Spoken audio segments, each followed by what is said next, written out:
여러분 안녕하세요. 오늘도 우리 말씀으로 또 하루를 시작하겠습니다.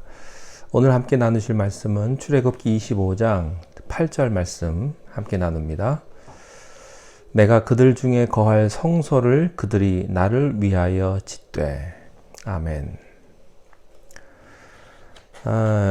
우리는 지금까지 말씀, 율법의 축복을 나눴습니다. 광야는 사람이 살 수 없는 곳입니다. 그곳에는 사막이 있고 죽음이 있습니다. 농사를 지을 수도 없고요. 또 먹을 물도 없습니다. 하나님께서는 이스라엘 백성을 이런 광야에 40년 동안 두셨습니다. 우리가 살고 있는 세상이 바로 광야입니다. 죽음이 있고 고통이 있고 얼마나 많은 어려움이 우리 주변에 있는지 모릅니다. 산다는 것이 참 너무나 힘들고 어렵고 그게 우리 현실입니다. 그럼에도 하나님께서는 우리를 이 광야 같은 세상에 살게 하십니다. 왜냐하면 광야에는 비밀이 있기 때문이죠. 믿음이 있는 사람들은 이 비밀을 봅니다. 또 기적이 있기 때문입니다. 광야는 어렵고 고통스러운 것입니다.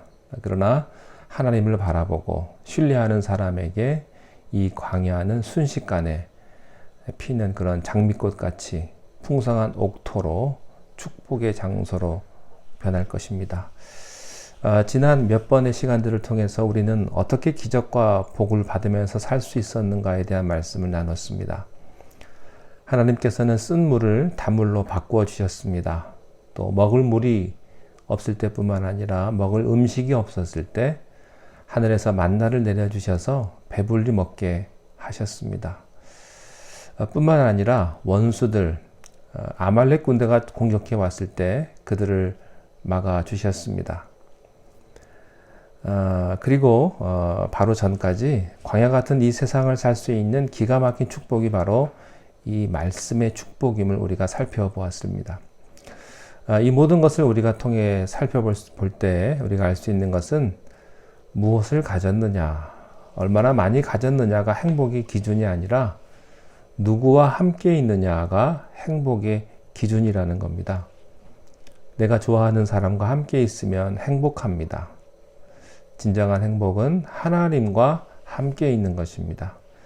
아무리 환경이 어려워도 우리를 만드시고 우리를 창조하신 그분이 우리와 함께 계시기만 한다면 우리는 안심할 수 있습니다.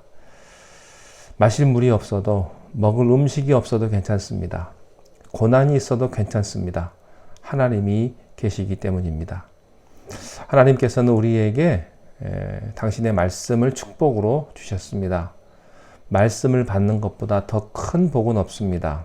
왜냐하면 말씀은 하나님 자신이기 때문입니다. 이스라엘 백성들은 모세를 통해서 말씀을 받았습니다. 말씀은 선하고 거룩하며 또 완전한 것입니다. 하나님의 말씀 속에 기적이 있습니다. 하나님의 말씀은 우리 인생의 빛이요 등불이 됩니다.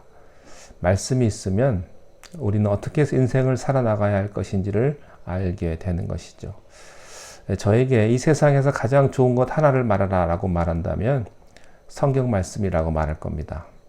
이것 하나만 가지고도 만사형통하는 줄로 믿습니다.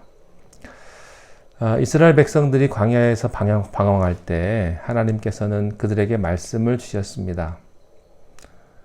그러나 저는 여기에서 한 걸음 더 나아가서 과연 우리가 말씀만 가지고서 진정 잘 살 수 있는가라는 이런 문제를 제기하고자 합니다. 율법은 거룩하고 선하고 완전한 것입니다. 그러나 우리는 그 율법을 모두 다 지킬 수가 없죠. 우리가 그 말씀을 다 지킬 수 있다면 고민할 것이 없습니다. 그저 누리면 되죠. 그 말씀은 우리에게 지혜를 주고 우리를 정결케 하고 우리를 영원까지 이르게 하는 축복을 주는 것입니다. 그런데 고민이 있습니다.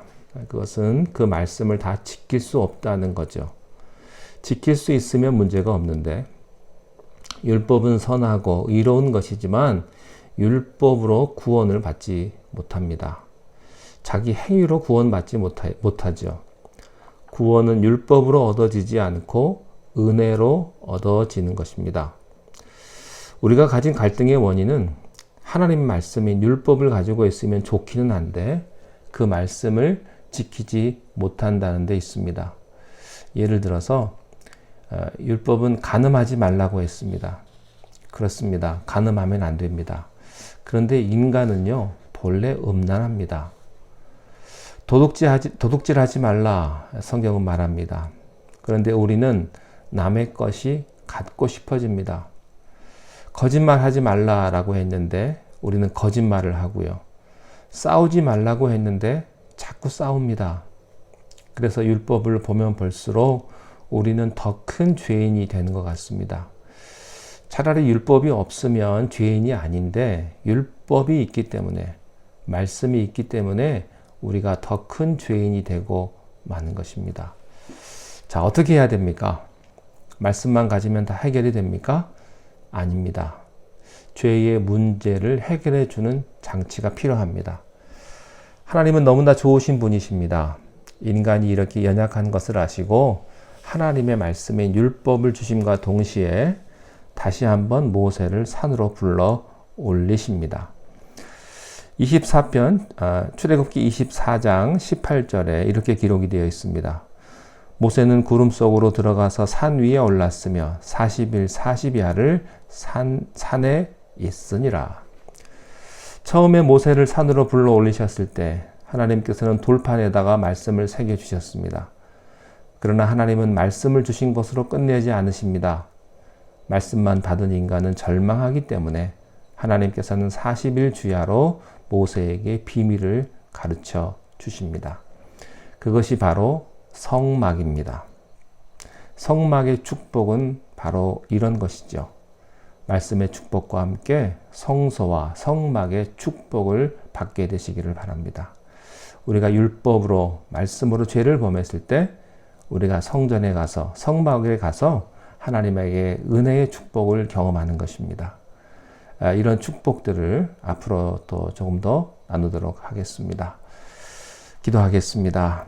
하나님 아버지, 주님께서 주신 말씀은 너무나 완전하고 너무나 귀한 말씀이고 또한 좋은 말씀이지만 우리는 그 말씀 앞에 한없이 부족한 존재임을 우리가 고백합니다. 우리가 그 말씀을 범했을 때 하나님께서는 우리들에게 성막의 축복을 주셔서 하나님 전에 나가서 예배함으로 우리의 죄를 다 씻어주신 하나님의 놀라우신 은혜를 우리가 다시 한번 돌이켜보게 하시고 참된 성막의 축복을 경험하는 우리 모두가 다 되게 하여 주옵소서. 예수님 이름으로 기도하옵나이다. 아멘.